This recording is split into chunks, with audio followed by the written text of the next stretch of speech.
My sister said it with a smile, which was somehow worse than if she'd just been cruel about it. We were standing in my parents' kitchen, the good china already out for Easter dinner, and I had just told everyone that I'd hit 6 figures in revenue for the year, my third year in business. And my mother had done that thing where she claps her hands together like she's applauding a toddler's finger painting, and my sister Renata had looked at me over the rim of her wine glass and said, "That's so great. I love that you have your cute little hobby to keep you busy." And then she turned back to the counter and kept slicing lemons for the water pitcher like she hadn't just gutted me in front of my entire family. Nobody corrected her. My father was half listening to a football pregame show on his phone. My mother was refilling the deviled egg tray. And I stood there in my sister's kitchen, because of course it was her kitchen, her house, her Easter, everything was always hers, holding a glass of sparkling cider because I don't drink around my family anymore. And I smiled because that's what I always did, and I said, yeah, it keeps me busy. And I let it die there, the way I let everything die there, because arguing with Renata in front of our parents never once in 31 years of being her younger sister had gone well for me. But something in me cracked that day. Not loud, not dramatic, just a small, clean fracture like the first hairline crack in a windshield that you know is going to spread whether you touch it or not. I didn't know yet that 11 months later her own company would be sitting across a conference table from me, needing something only I could give them. I didn't know that the cute little hobby was about to become the reason her multi-million-dollar rebrand didn't collapse in front of her own board. But that day, standing in her kitchen holding my fake champagne, all I knew was that I was tired, bone tired, the kind of tired that isn't about sleep. To understand why that one sentence hurt so much, you have to understand the 29 years that came before it. Renata is 2 years older than me, and for basically our entire childhood, that 2 years might as well have been 20. She walked first, talked first, got straight A's first, got into the honors track first, and by the time I came along trailing behind her through the same hallways of the same schools, teachers would look at my last name on the roster and say, "Oh, you're Renata's sister," with this little glint of expectation in their eyes that I could never quite live up to. I wasn't a bad student. I was a solid B-plus kid who was good at art and terrible at standardized tests, and in my family that combination was basically a diagnosis. My mother, who had grown up poor in a way she never really talked about but that shaped every decision she made, believed with her whole chest that stability was the only form of love that mattered. She wanted us safe. She wanted us secure. And to her, security had one very specific shape: a 4-year degree, a corporate job with benefits, a title that meant something at a dinner party.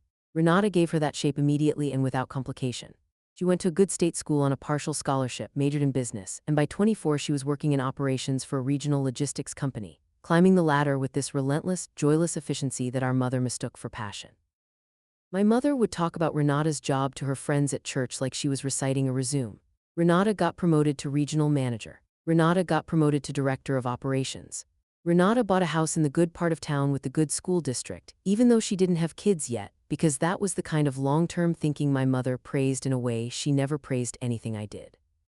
I went a different way, and not because I was trying to rebel. I loved to draw before I could write my own name.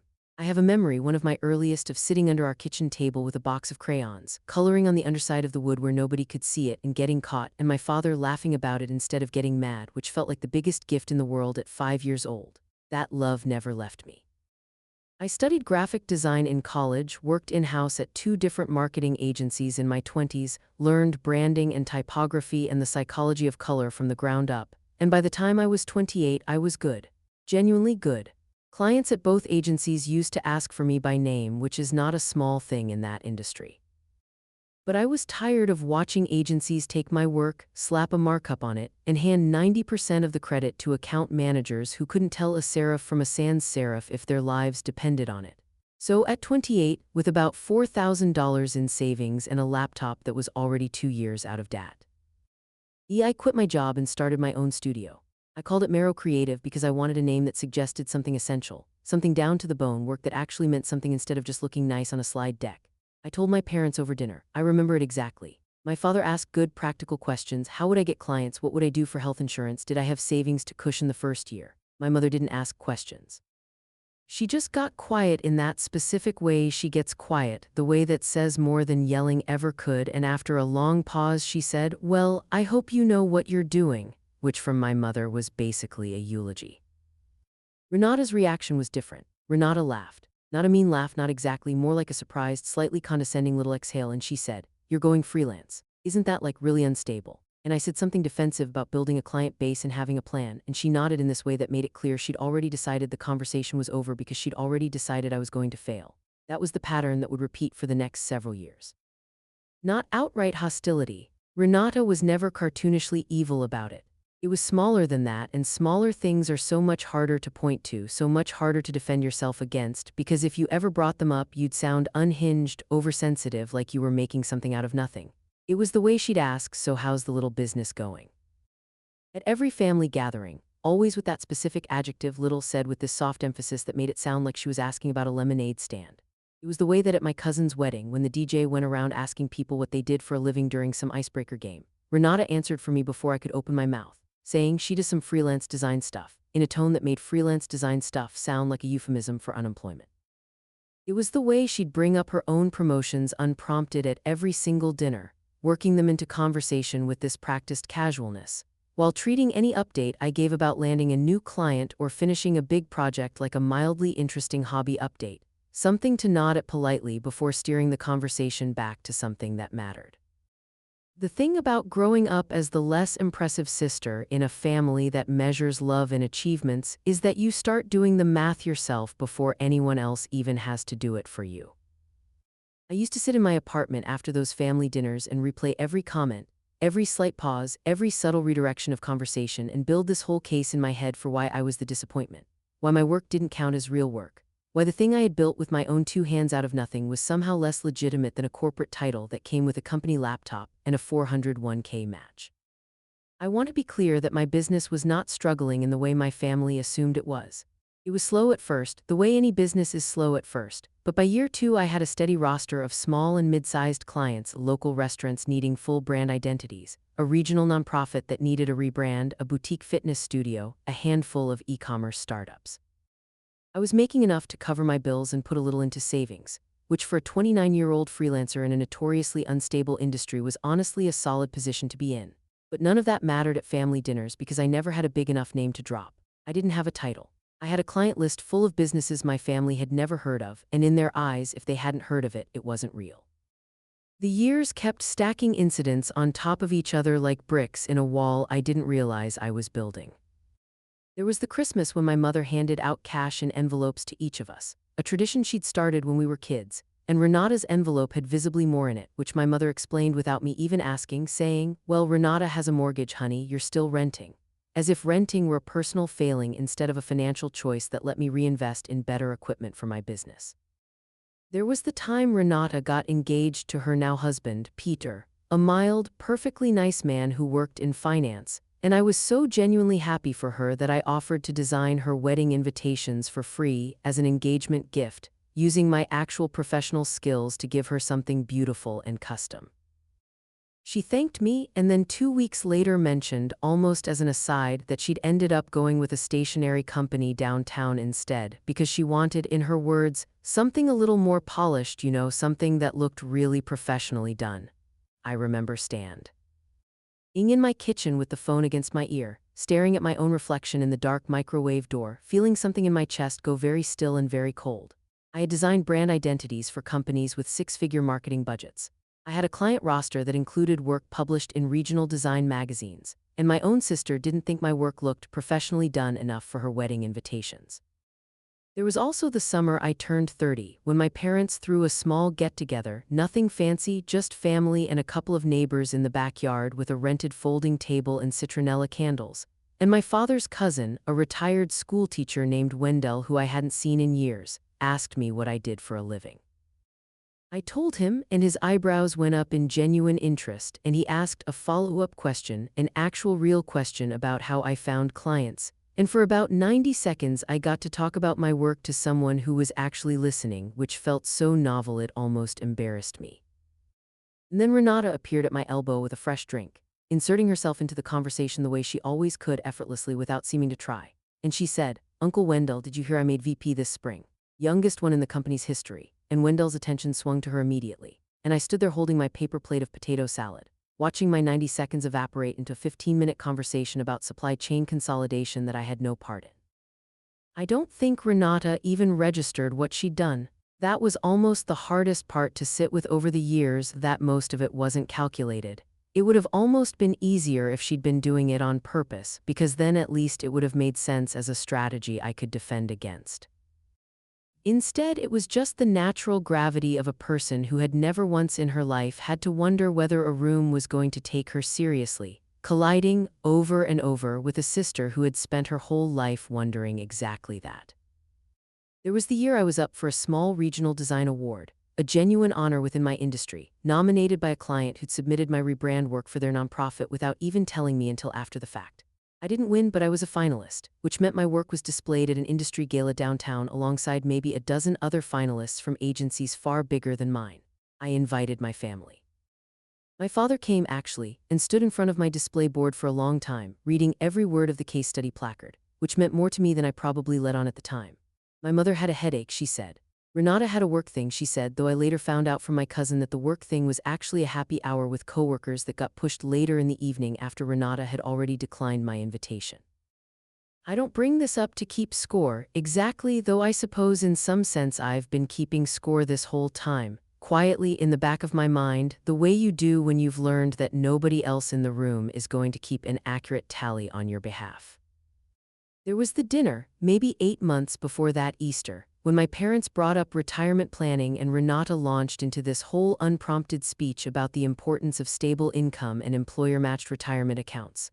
Looking, I swear, directly at me while she said it, and my mother nodded along like Renata was reciting scripture.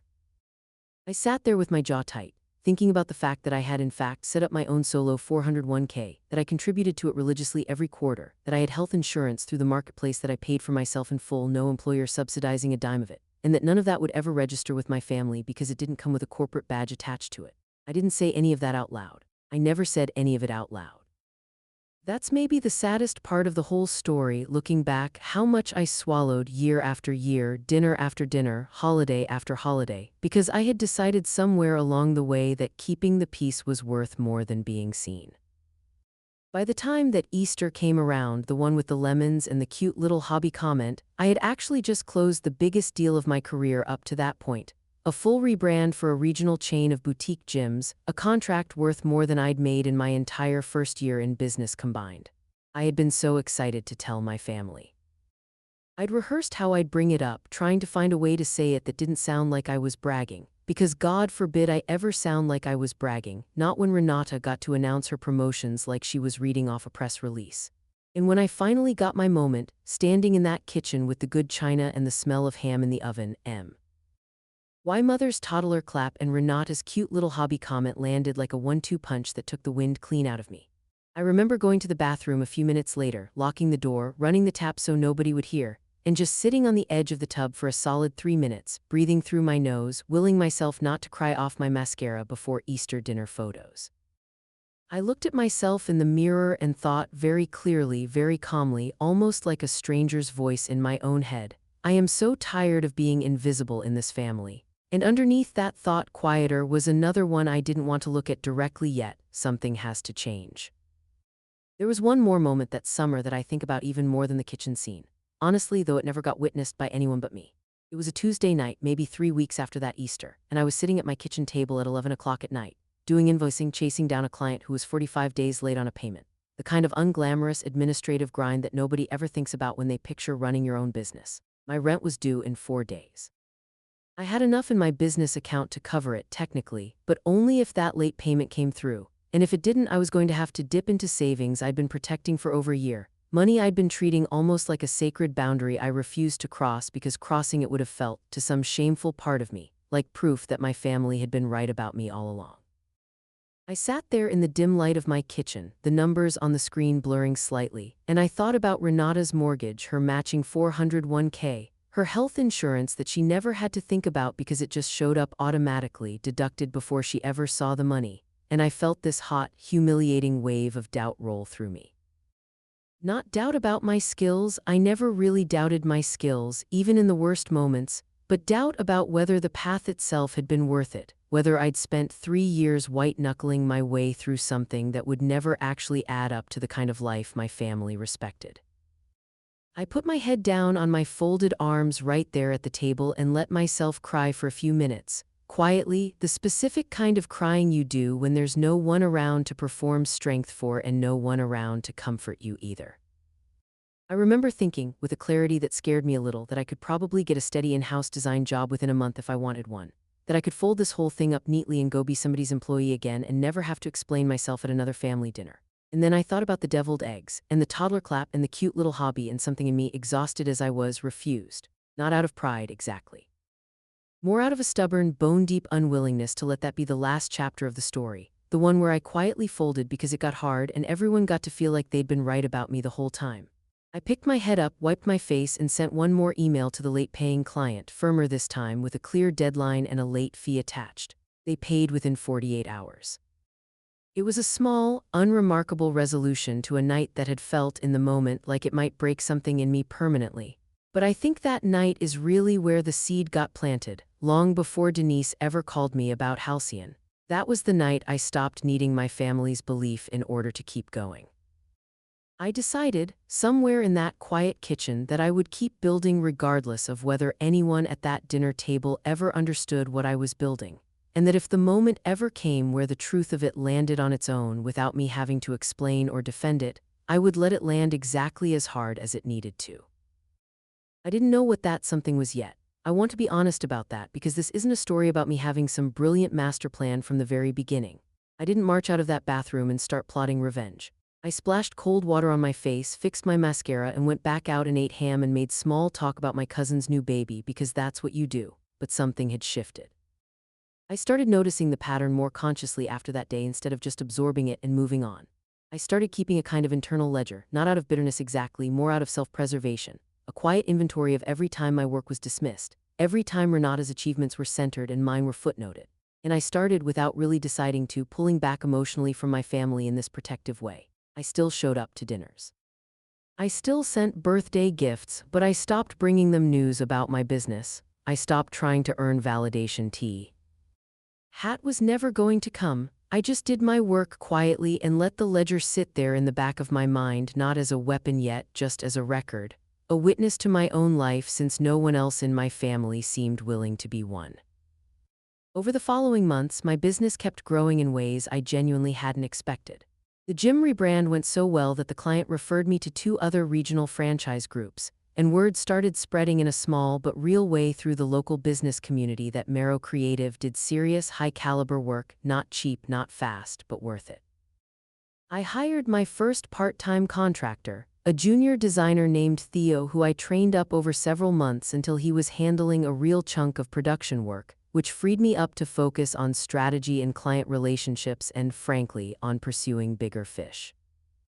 I joined a regional small business alliance, mostly because a fellow designer friend of mine, Priya, kept insisting it was worth the membership fee for the networking alone, and she turned out to be right in ways I couldn't have predicted.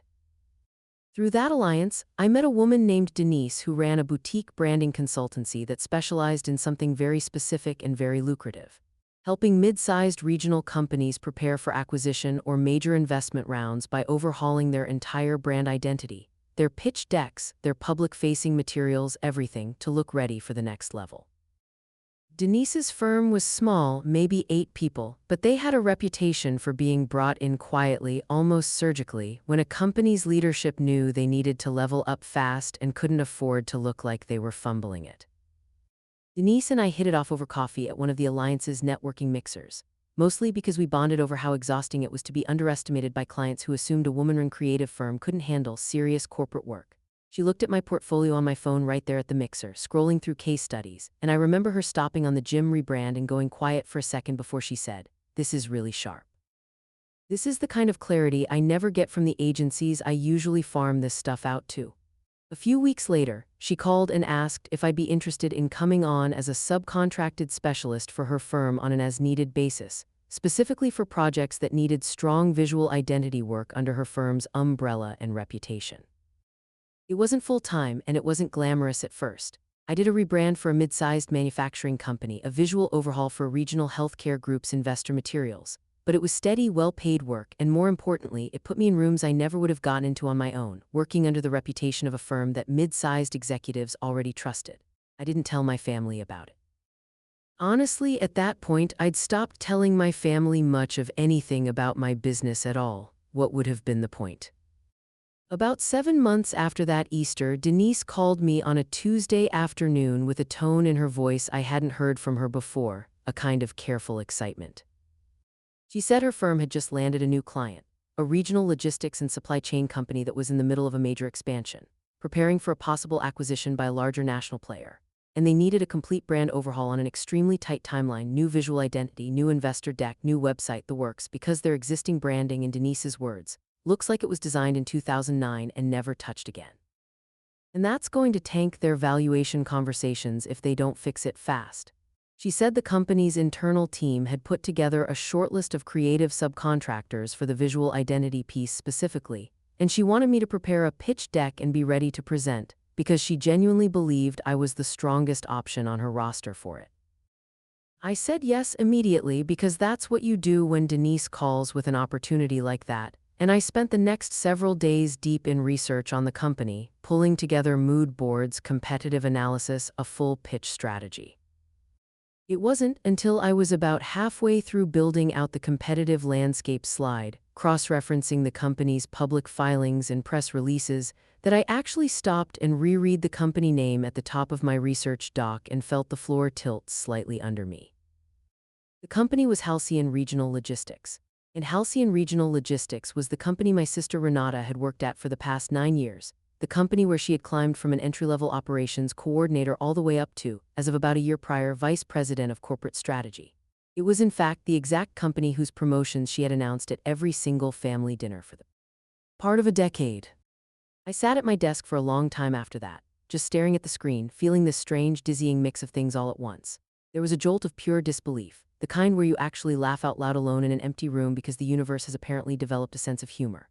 There was a flicker of anxiety, because if this went sideways somehow, if it got weird or personal, it could genuinely damage a professional relationship with Denise that mattered to me.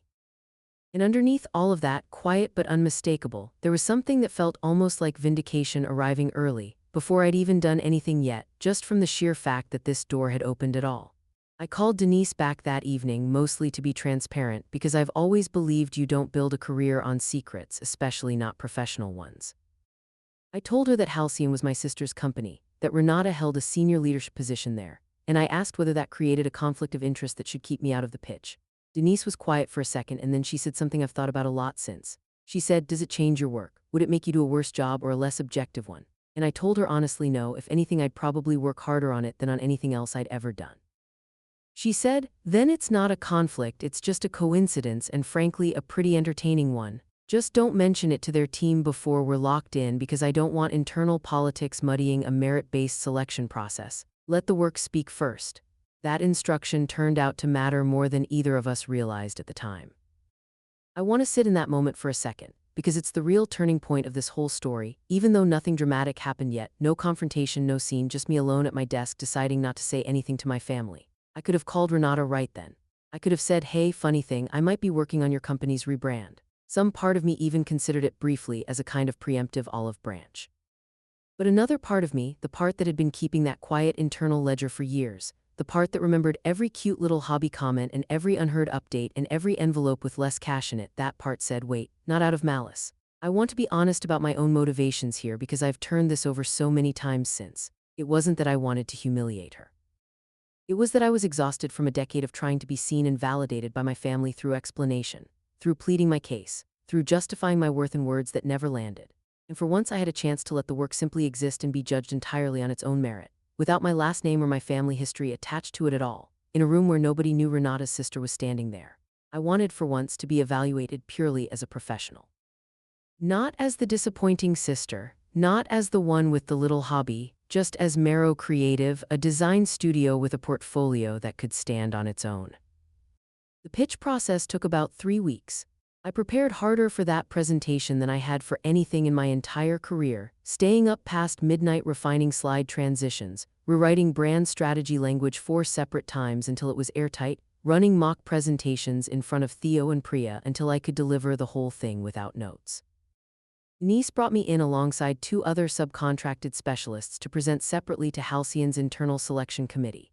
I later learned this committee included their CMO, their director of communications, and though I didn't know it walking in, Renata herself, sitting on the panel in her capacity as VP of Corporate Strategy, because a rebrand of this scale touched every department under her purview.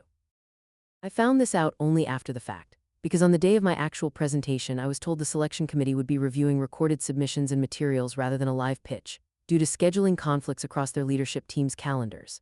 So I recorded my presentation in Denise's studio, a clean, focused 40-minute walkthrough of my proposed identity system for Halcyon, complete with mock-ups, rationale, market positioning, everything. I never saw a single face on the other end. I had no idea, sitting in that recording booth, that my own sister would eventually be watching my face on a screen, hearing my voice, evaluating my work without any idea whose voice she was hearing, because Denise's firm had submitted my materials under the studio name only Mero Creative, a name Renata had never once in 3 years bothered to ask about or remember. 2.5 weeks later, Denise called me, and I could hear before she even said anything that it was good news. Because she has this particular laugh she does right before delivering good news, a little exhale through the nose. She said, "You got it, unanimous. They said your concept was," and I'm quoting the email here, "the only submission that actually understood where the company needs to go, not just where it's been." I remember sitting down hard on my kitchen floor, phone pressed to my ear, and just breathing for a second before I could even respond. Denise kept talking, laying out the timeline, the scope, the fact that this would be a direct working relationship now between Mero Creative and Halcyon's internal team for the execution phase, meaning I would be attending in-person planning meetings at their corporate office starting the following month. I asked, as evenly as I could manage, who exactly I'd be reporting to on their end. Denise checked her notes and said, "Looks like day-to-day project management will run through their director of communications, but final sign-off on major creative decisions goes through their VP of corporate strategy, a woman named Renata." There was a pause on the line, and then Denise said, slower, "Wait, Renata, is that?" And I said, "Yeah, that's my sister." I didn't tell my family what was happening. Not my parents, not Renata, nobody. Partly this was practical. Denise and I agreed it was smarter to let the working relationship establish itself professionally first, to avoid any appearance that I'd used a personal connection to get the contract, which mattered both for optics with Halcyon's board and for protecting Denise's firm's reputation for merit-based staffing. But partly, if I'm honest, it was something quieter and more personal.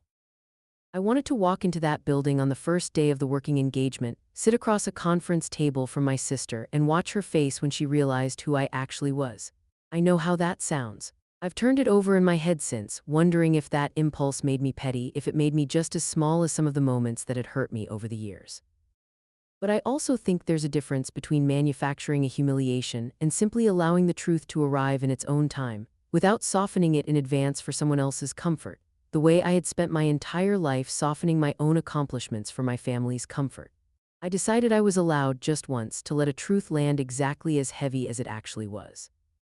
The first planning meeting was scheduled for a Thursday morning at Halcyon's corporate headquarters, a sleek glass building downtown that I had actually driven past dozens of times over the years without ever once thinking about walking inside it. I dressed carefully that morning, not flashy but sharp, a tailored charcoal blazer, my hair pulled back clean, the kind of outfit that says I belong in this room without saying anything at all. I checked in at the front desk under my company name, Mero Creative, and a young assistant led me up to a conference room on the 14th floor. All glass walls and a long table already set with name placards. I saw my placard first, Mero Creative Lead Creative Director. And 2 seats down I saw hers, Renata, VP Corporate Strategy. My stomach dropped and soared at the same time, this strange vertigo of a feeling I don't think I'll ever fully be able to describe. I sat down at my spot, laid out my materials, and waited, and I remember my hands were shaking just slightly, so I pressed them flat against the cool surface of the table to steady them.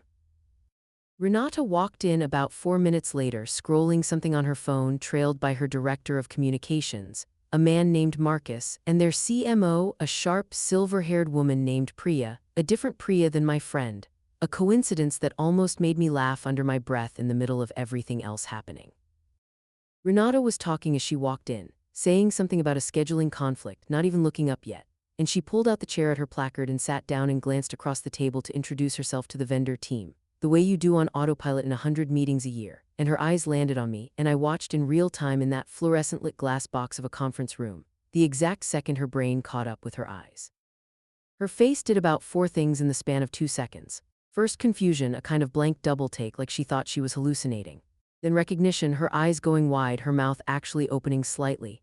Then something that looked almost like panic, a quick darting glance at her colleagues to see if they'd noticed anything, if they knew, if this was some kind of setup she'd been walked into unknowingly. And then, last, an expression I'd genuinely never seen on my sister's face before in 31 years of knowing her, something that looked a lot like being caught. Not caught doing something wrong exactly, but caught having underestimated something so badly, so completely, that the ground under her had just shifted without warning. "What are you doing here?" she said, and it came out too loud for the room, sharp enough that Marcus and Priya both looked over at her, then at me, clearly trying to figure out what was happening. "I'm the creative director on the rebrand," I said, keeping my voice level professional, the exact voice I'd use with any client. "Mero Creative, that's my studio." "This is your studio?" Renata said, and I watched her actually glance down at the folder in front of her, at the branding materials with the Mero Creative logo on the cover, like she was checking to see if maybe there'd been some mistake, some other person also named Mero, and it wasn't actually me sitting there. "Yes," I said, "I own it. I've owned it for 3 years." Priya, the CMO, was looking between us now with the polite, alert confusion of someone realizing there's a subtext to a meeting she wasn't briefed on. "I'm sorry, do you two know each other?" she asked. "She's my sister," Renata said. At the exact same moment I said, "She's my sister," and there was this awful half-second of overlapping words, and then silence, the kind of silence that has weight to it, that presses down on a room. Marcus, to his credit, tried to smooth it over with a laugh, saying something like, "Well, that's a small world." But Priya was still watching Renata with this careful, assessing look, and I understood in that moment that Priya, at least, was someone sharp enough to be quietly recalculating something. Renata cleared her throat and sort of laughed, a thin, brittle sound, and said, "I had no idea. I mean, I knew you did design stuff, but I didn't. This is your work, all of this." She gestured at the deck in front of her, the deck that had 3 weeks earlier been unanimously selected by a committee that included her, without her knowing whose name was attached to it. "That's my work, yes," I said. And then, because I couldn't quite stop myself, because some small, human, unphilosophical part of me needed to say it out loud after everything, I added, "The little hobby's been doing okay." I watched her flinch. A small flinch, barely visible if you didn't know her face as well as I did, but I'd spent 31 years studying that face for approval I never got, so I knew exactly what I was looking at. She remembered saying it.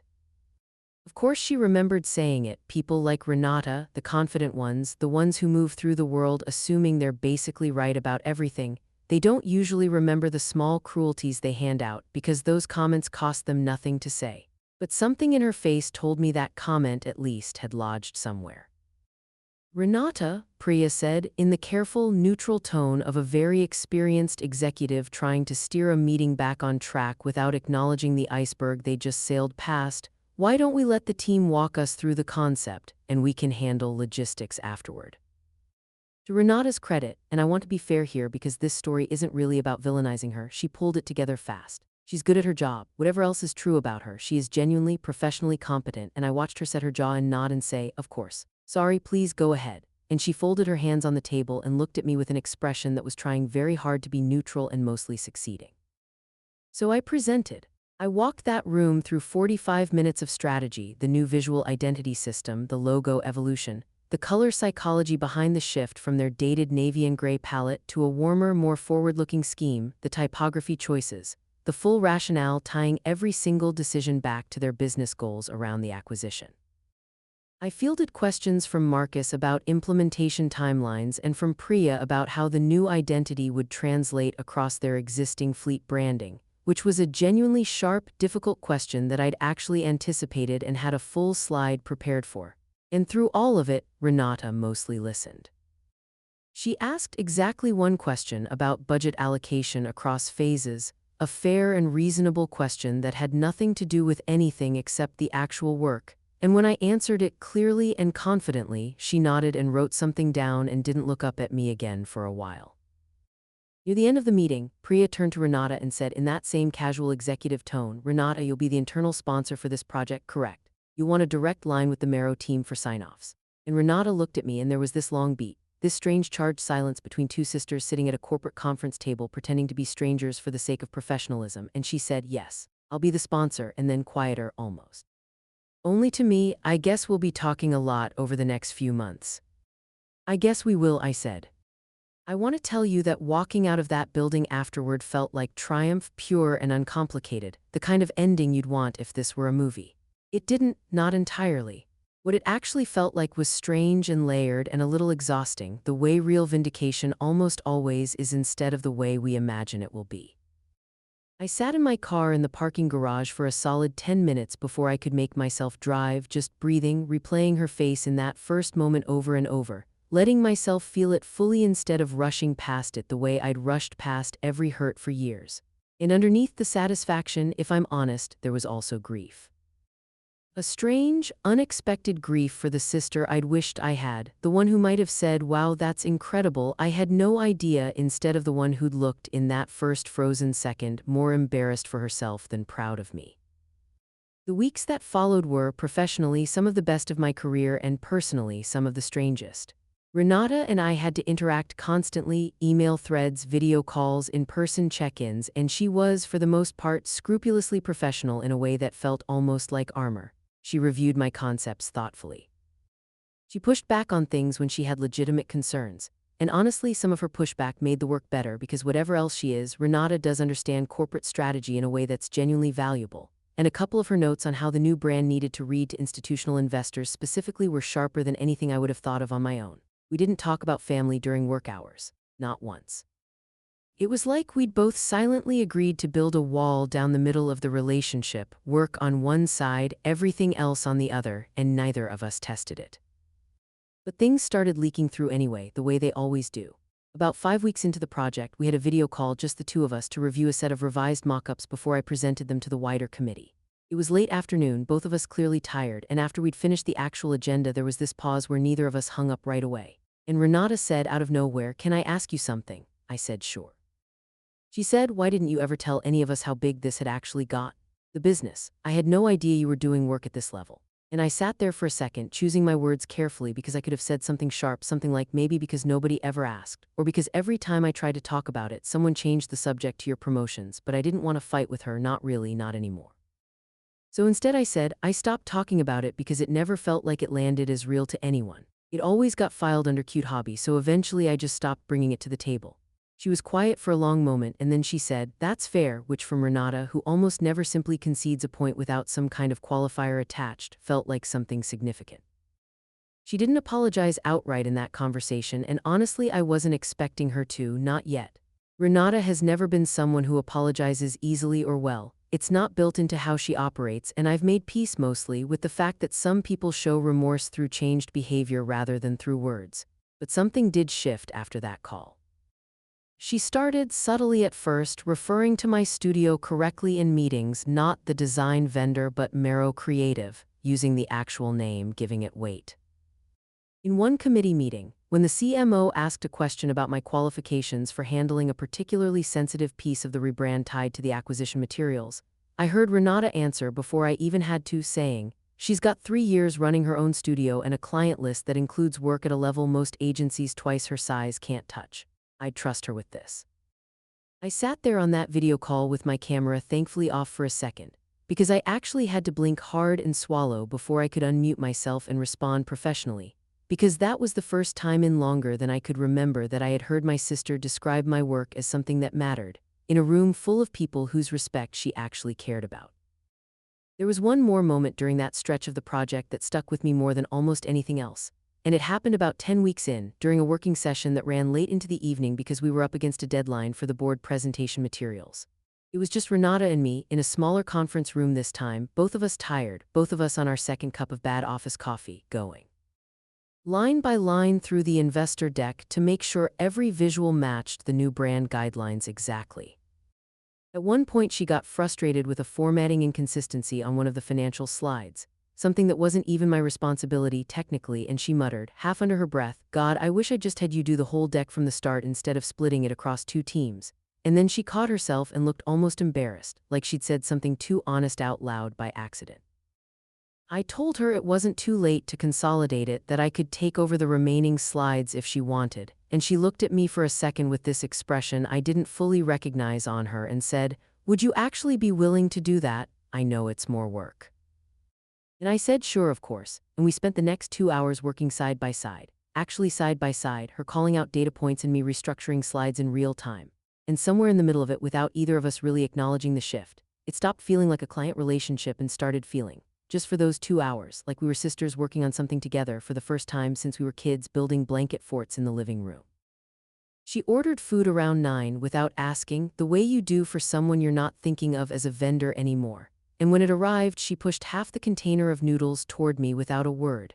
An old habit from childhood I hadn't realized she still remembered, and I felt something in my chest loosen slightly that had been tight for a very long time. The project wrapped officially about 4 months after that first conference room meeting, culminating in a full brand launch event at Halcyon's headquarters that doubled as a presentation to their board ahead of the acquisition talks. I was there in a professional capacity, standing near the back of the room during the presentation, watching the new logo animate onto a massive screen behind the podium, watching the CEO walk the board through the new visual identity and the new investor materials, the ones with my design work threaded through every single slide. And when the CEO specifically credited our creative partners at Mero Creative for a transformative piece of work under an extremely tight timeline, I watched my sister, standing near the front of the room in her sharp navy suit, turn around and find me in the crowd and give me the small, genuine nod, not performative, not for show, just a real acknowledgement between two people who both understood exactly what that moment meant. The acquisition itself closed successfully about 6 weeks later, and from what I understand, the leadership of the acquiring company specifically cited the strength and cohesion of Halcyon's rebrand as a factor that made the deal move faster and smoother than expected, because it signaled a company that was serious, forward-looking, ready to be integrated into a bigger operation without embarrassing anyone. I don't say that to inflate my own importance in some massive corporate deal that obviously involved hundreds of moving pieces far beyond my design work. But I'd be lying if I said it didn't matter to me deeply, that a piece of work born out of my little hobby had ended up load-bearing in a multi-million-dollar transaction that my own sister had staked a real piece of her career on. The real reckoning, though, the part that actually changed things inside my family, didn't happen in a conference room. It happened about 2 months after the acquisition closed at my parents' house at a regular Sunday dinner. Nothing special, no occasion, just pot roast and my mother's usual questions about everyone's week. Renata brought it up herself, which surprised me, because I genuinely hadn't planned on ever telling our parents the full story. I figured it would just stay a professional footnote between me and Renata forever. But partway through dinner, apropos of a comment my mother made about how well Renata's company had been doing lately, Renata set down her fork and said, "Actually, can I tell you guys something? Because I think it's kind of important." My parents both looked at her and she glanced at me first like she was checking that it was okay, and I gave her this small nod, mostly out of curiosity about where she was going to take it. Halcyon did a huge rebrand a few months back, Renata said. Ahead of the acquisition, company-wide, the whole visual identity, the investor materials, everything. And the firm we hired to do it, the one whose concept beat out 2 other agencies, completely on merit, no favoritism, I want to be clear about that, was Mero Creative. She paused. That's Marin's studio. My mother blinked, looking between us, clearly not immediately grasping the scale of what was being said. "Wait, you mean your business did work for Renata's company?" she asked me. "I do," I said. "It was a pretty significant project." "It wasn't just significant," Renata said, and her voice had this quality I hadn't heard from her before, something a little raw, a little unguarded in a way that felt very unlike her usual polished corporate cadence. "It was the strongest creative work I've seen in 9 years at that company. And I didn't even know it was hers until the first meeting, when she walked in and I realized whose name was actually on that portfolio." She looked at me directly then, across the pot roast, across 3 decades of small comments and unequal envelopes and unspoken competition, and she said, "I've been calling her business a hobby for 3 years. And it turned out to be the reason my company's acquisition didn't fall apart." The table went quiet in that particular way rooms go quiet when something true finally gets said out loud after being avoided for a long time. My father set down his own fork slowly. My mother's face did something complicated, somewhere between confusion and the first stirrings of shame, and she looked at me and said, "I didn't realize your business was doing work like that." I thought it was still, and she stopped herself before finishing the sentence, but I knew exactly what word had been coming. Small, little, cute. "It's been doing work like that for a while, Mom," I said, and I kept my voice gentle because I wasn't trying to punish anyone in that moment. I promise you that whatever satisfaction I'd felt in that conference room months earlier had mostly settled by then into something quieter and steadier. I just stopped talking about it because it never seemed to register as real here. My mother's eyes actually got a little wet at that, which I hadn't expected, and she reached over and put her hand over mine on the table and said, "I'm sorry, honey. I think I got so locked into worrying about you having stability that I never actually looked at what you'd built."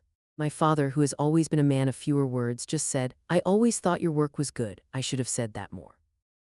And it wasn't a movie moment. Nobody cried dramatically. Nobody hugged for a full minute while music swelled. It was just a quiet, ordinary Sunday dinner where something shifted slightly, permanently in the architecture of how my family talked to each other.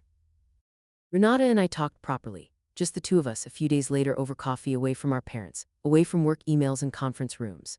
She apologized then, really apologized, no qualifiers, sitting across from me at a little cafe table with her hands wrapped around her cup, saying, "I think I spent so many years needing to be the one who did things the right way, the safe way, that I made myself feel better by making your way look smaller. And that's on me, not on you. You built something real, and I was too insecure or too threatened, or honestly, I don't even fully know what, to actually see it."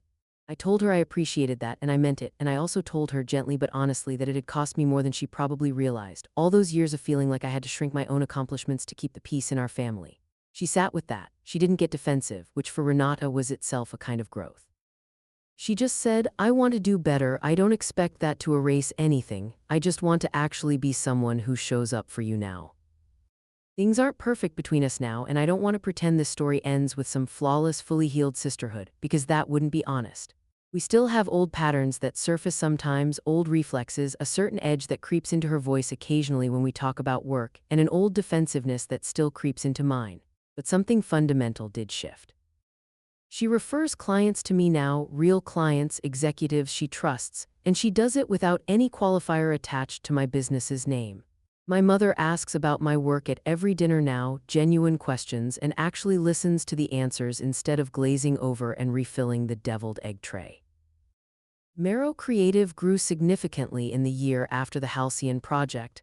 The case study alone opened doors I couldn't have paid my way into, and I ended up hiring 2 more full-time designers and moving into an actual studio space downtown instead of working out of my apartment. A few months after that coffee conversation, my father's birthday came around, and my mother suggested we all go out to a nice restaurant instead of doing the usual backyard cookout, which was its own small sign of how the year had shifted things in general. Renata showed up with a gift bag for me, unprompted, which was not something that had ever happened before in the history of our adult lives. She was not, historically, a sister who tracked things like the anniversary of my studio's founding, but somehow she had, and inside the bag was a framed print of the very first logo she'd ever seen me design back in college for a mock branding project I'd shown her once at a family dinner, and that she'd apparently, against every piece of evidence I'd had until that point, actually remembered. There was a small card tucked inside that just said in her handwriting, "I should have been paying attention this whole time. Proud of you. Sorry it took me so long to say it." I didn't cry at the table, but it was close, and my mother noticed and reached over and squeezed my hand under the tablecloth without saying anything, which felt like its own quiet acknowledgement of everything that had shifted. The following spring, almost exactly a year after that Easter in Renata's kitchen, my family gathered again for the same holiday at the same house, and this time when the subject of my business came up over the same good china, my mother was the one who brought it up first, unprompted, telling my aunt across the table about the Halcyon project with more accuracy and detail than I would have expected her to retain, clearly having actually listened when I'd explained it to her months earlier. Renata chimed in with her own addition, calling it the best creative work I've seen come out of any agency we've hired, and I've hired a lot of them, which was from a woman who had once called my life's work a cute little hobby in that exact same kitchen, about as close to a public retraction as I think I was ever going to get, and honestly it was enough. I didn't need a grand speech. I didn't need her to grovel.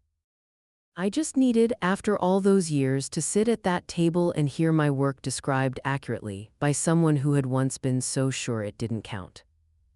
If you're asking me what I actually learned from all of it, it isn't really about the acquisition or the contract or even the specific, deeply satisfying moment of watching my sister's face rearrange itself in that glass conference room.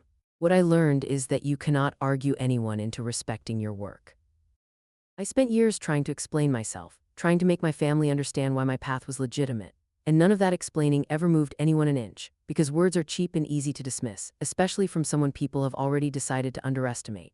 What actually changed things was simply continuing to build quietly, competently, without waiting for permission or applause, until the work itself became too undeniable to dismiss. I think about that day in my sister's kitchen sometimes, the lemons, the sparkling cider, the toddler clap, the cute little hobby, and I don't feel angry about it anymore, not really. I feel something more like gratitude, strange as that sounds, because that comment, as much as it hurt, is also the exact reason I stopped performing my worth for an audience that wasn't paying attention, and started building something so solid it would eventually speak for itself. In a conference room my sister never expected to walk into and find me standing in, no longer small, no longer little, no longer anyone's hobby at all.